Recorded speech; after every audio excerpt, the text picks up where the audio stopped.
So I'm going to give you my top 5 things to do to make more money driving in the winter, which sounds kind of hard to do. It's like wintertime. How are you going to control things that are out of your control?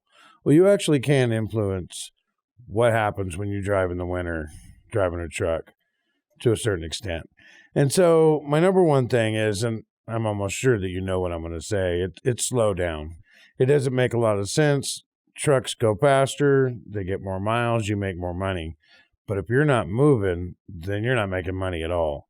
So to be able to just slow down, let everybody pass you and do whatever they're going to do and keep that slow and steady pace, you're going to make it to the other end and you're going to land up making money. So slow down's my top number one.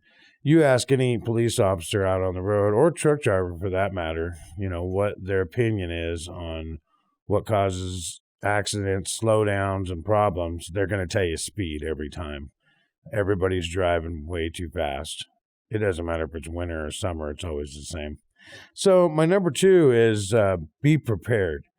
Now, be prepared in winter conditions mainly is if you're going to make more money, have good chains, have extra chains if you need them, all the bungees. Make sure you have the right clothing so that you're not, soaking wet, you don't have gloves, all this kind of thing. You want to be prepared to be out there, put chains on effectively where you don't have to put them back on or have to fix them when you get down the road because you got good equipment and the right clothing for the job. So number 3 is really kind of mind-boggling for me because I've watched drivers, get up on the mountain and like a mountain pass, it's snowy, and they act like, how could this happen? And I think to myself, know your conditions. That is number 3. Know your conditions. There's all kinds of apps. There's websites. There's the roadside cameras. I mean, there's no reason for you to get up there and be taken by surprise that you need to put chains on or the road is closed or backed up or, there's an accident. Maybe there's a slowdown. There's no reason for you not to know that. There's just way too many ways to know your conditions way before you even get there and be updated on them as you're on your way to that direction. So that would be number 3. Number 4, and not everybody may not be able to do this one. Luckily, where I work at, I can do this, and it's change your route. A lot of times there could be another route that it may be more miles, and maybe your company won't allow that, depending on how many more miles it is. But, some companies, they're not going to squawk if you go an extra 10, 15 miles or whatever. Yeah, it may be longer. It may be a road that you can't go as fast on. But if it's a road that isn't, covered with snow or have chains, or let's say it's a road that's highly traveled, the one you're supposed to go on, and everything is, there's just slowdowns and accidents purely because there are some conditions and there's a lot of people on it. There could be another route that you can take that it may be longer, but it's going to become a lot faster compared to the other route.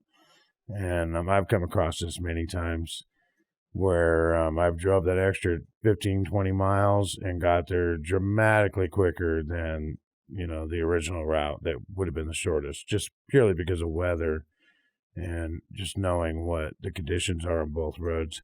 So number 5 is going to be probably one that you wouldn't expect. And I know that, there's a lot of companies out there where maybe this isn't possible for you, but it's possible where I work at.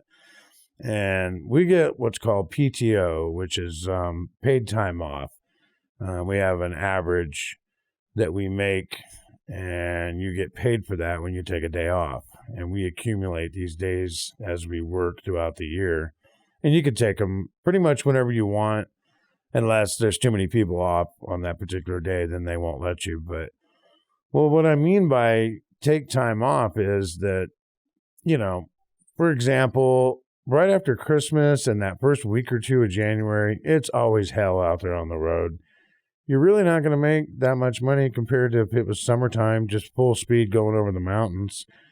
I know a lot of you want to take your vacations and you want to use every bit of that time in June and July and times like that. Well, like I said, where I work at, we get a lot of this time, and it wouldn't be a bad idea to just save some of that time. You don't have to use it all, just save some of it.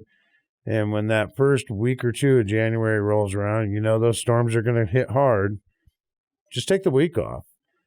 You're going to make more money being off. And you won't get in an accident. You won't mess up your record. Most of the time, nobody wants to take this time of the year off. Whenever I've taken January or February off, they're wide open. Nobody wants that time off. It's not a holiday. It's not warm. That's when everybody works. And that's when you're going to end up making the least amount of money because of all the holdback of the weather, the accidents, and so on. So these are my top 5 reasons. And if you guys have different ones, put them down in the comments. But over the years, this has really paid off for me. I've made more money in the winter by following these 5 tips that I just gave you. So, all right, we'll catch you guys later. Don't forget to like, subscribe, and hit that notification bell.